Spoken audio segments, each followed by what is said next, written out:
आभार मानतोय आणि या ठिकाणी ध्यानांचा अभंग सादर करतोय। तर बुवानी या ठिकाणी दोन अभंग म्हटले, अतिशय चांगले, पण बुवा मात्र चष्मामध्ये भारी दिसतात। आई शपथ, खरोखर त्याविषयी मग फोन केले नाही हो गाडी बुवा, म्हटलं काय झाला, म्हणता बरेच दिवस काय नाही होता, म्हटलं आता काय झाला, म्हणता आता चष्मा लागलो। म्हटलं चष्मा लावलं तर काय आता सगळ्यांना लागतात, आता 40 उलटल्यानंतर हळूहळू सगळ्यांना जातात, आणि आता काय पैसेच्या पोरगा पण चष्मा लागतात, त्यात काय नाही हो। पण चष्मा लावून बाहेर इले ना, शेजारी म्हणतात चष्मामध्ये तुम्ही चांगले दिसत नाही, तर म्हटलं चष्मा काढून टाकायचा, त्यात काय नाही। म्हटलं चष्मा काढले असते हो, पण चष्मा काढल्यानंतर माका शेजारी दिसत नाही। या फक्त कसा बुवांका थोडं डिवचण्याचा प्रयत्न, काहीतरी बोला भाई, बारी म्हटल्यानंतर काहीतरी होऊ गया।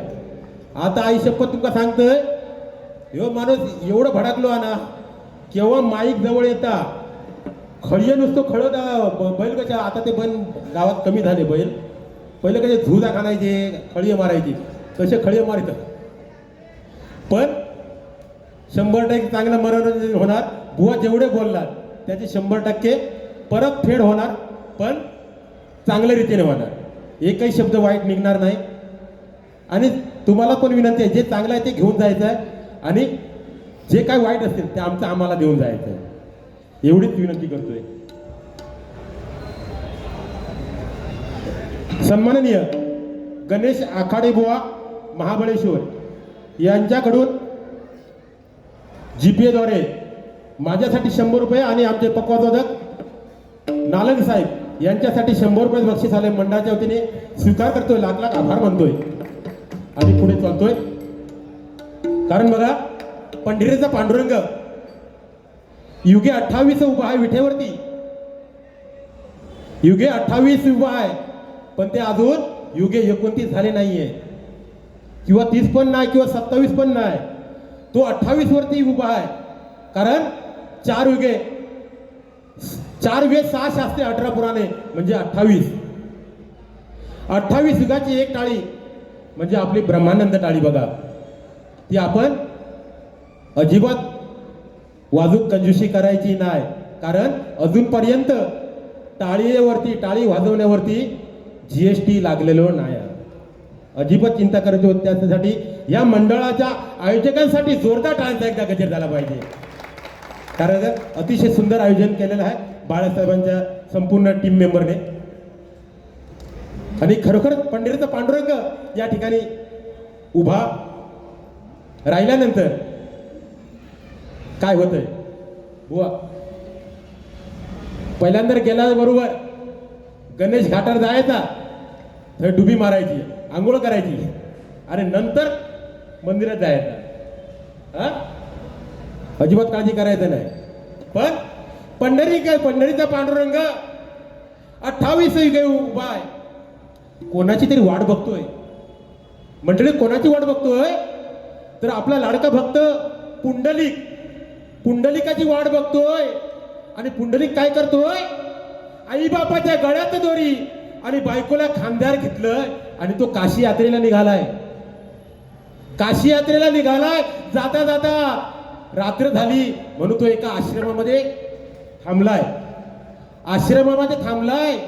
आणि त्या ठिकाणी मध्यंतरी रात्र झाली, आणि 7 स्त्रिया डोईवरती आपल्या पाण्याचा घडा घेऊन आलेल्या आहेत, विद्रूप एकदम माखलेल्या अंगाने, चिखलाने माखलेल्या स्वरूपात त्या ठिकाणी आलेल्या आहेत, आणि त्याने त्या ठिकाणी सडा सारवण करून ते अतिशय स्वर्गातील रंभापेक्षा अतिशय सुंदर दिसायला लागले आहेत।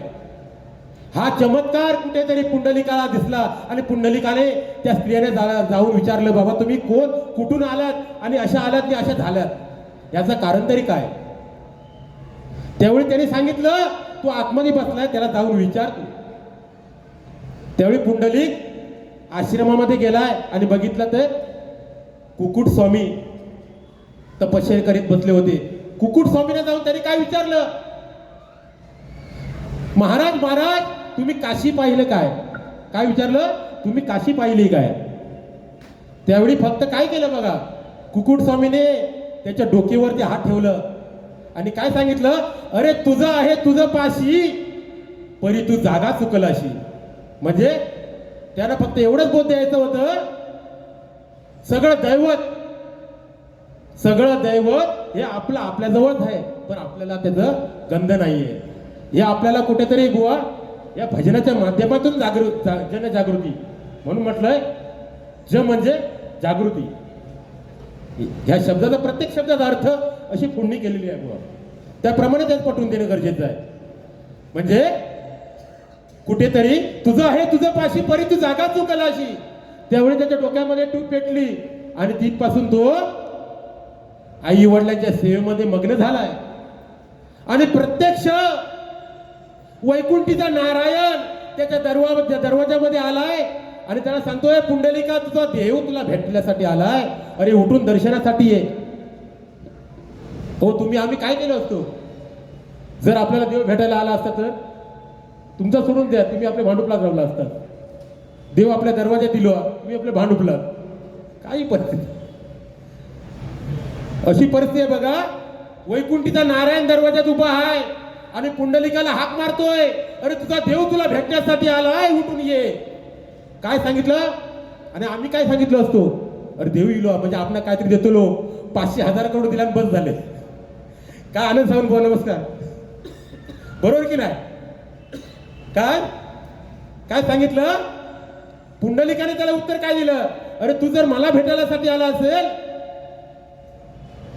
तर तू तिथे थांब, अरे तुला दर्शन देण्यासाठी आलाय, तू उठून ये. काय पुंडलिकाने उत्तर दिलंय, अरे तुला माझी गरज, मला तुझी गरज नाहीये. भक्त पुंडलिकाने सांगितलं काय, देवा तुझी मला गरज नाहीये. जर तुला म्हणजे देवाला सांगितलं, तुला जर माझी गरज असेल तर ही भिरकावतोय त्या विठेवरती उभा राहा. आणि बघा वैकुंठीचा नारायण त्या विठेवरती उभा राहिलाय. 28 युगे झाली आहे तरी तो तिथेच उभा आहे, कारण पुंडलिकाची अजून भक्ती पूर्ण झालेली नाहीये. म्हणून मायबाप रसिकजन हो, आई बाप हेच विठ्ठल आणि रखुमा आहे, त्यांची सेवा करा म्हणजे आपल्याला पांडुरंग भेटणार. कारण आपण कितीही देवदेव केलो, कितीही देवदेव करा, तुम्हाला आई बाप कधीच भेटणार नाही, कधीच भेटणार नाही. देवदेव किती करा, काही एक देव तुम्हाला भेटणार नाही. पण आई बापाची सेवा करा, आई बापाची सेवा करा. देव भेटल्याशिवाय राहणार नाही, देव भेटल्याशिवाय राहणार नाही, देव भेटल्याशिवाय राहणार नाही. एवढंच बस झालं, बरोबर ना? हरकत नाही. ध्यानाचा अभंग घेऊया मंडळी. तुम्हाला एकच सांगू इच्छितो की याच्यानंतर बुवांचा गजर होईल, त्यानंतर खरोखरच कुणी जाऊ नका. पूर्ण या ठिकाणी तुम्हाला कोकण आपल्याला साथ घालतोय, कोकण आपल्याला बोलवतोय आणि काय सांगतोय ते तुम्ही ऐकण्यासाठी जरूर माझ्या गजरात सांगणार आहे, ते ऐकण्यासाठी थांबा. प्रथमतः रूपाचा ध्यानाचा अभंग आहे.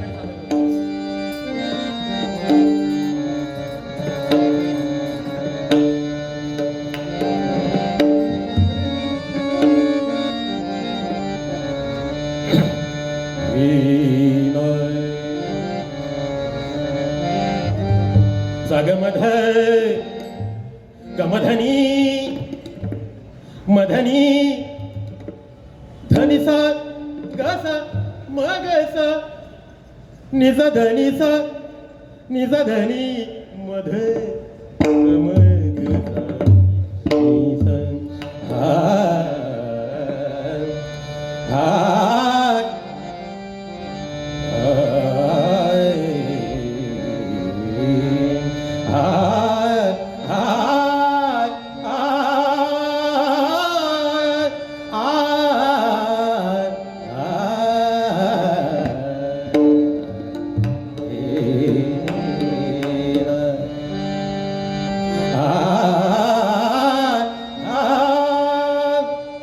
सुंदर ते ध्यान उभे विठेवरी, सुंदर ते ध्यान उभे विठेवरी, सुंदर ते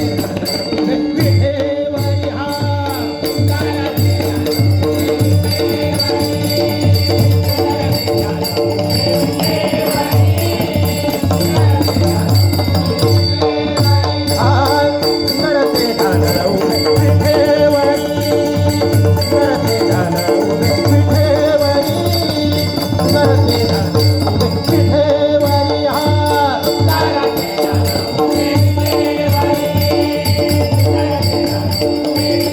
हरी बोल. अरे गठावरी कर गठावरी अरे गठावरी येऊनिया कर गठावरी येऊनिया कर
धन्यवाद धन्यवाद.